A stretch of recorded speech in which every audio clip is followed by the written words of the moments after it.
The post-mortem examination of Dr. Michael Mosley should be taking place at some point today. It should give us more of an indication about exactly what led to his death.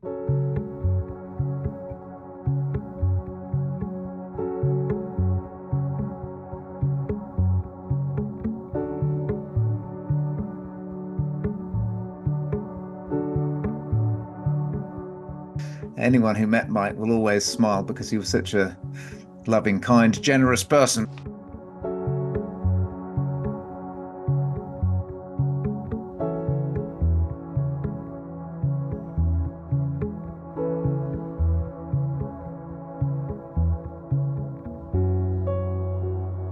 He's just really a genuine bloke with a big heart, that really wanted to make a difference.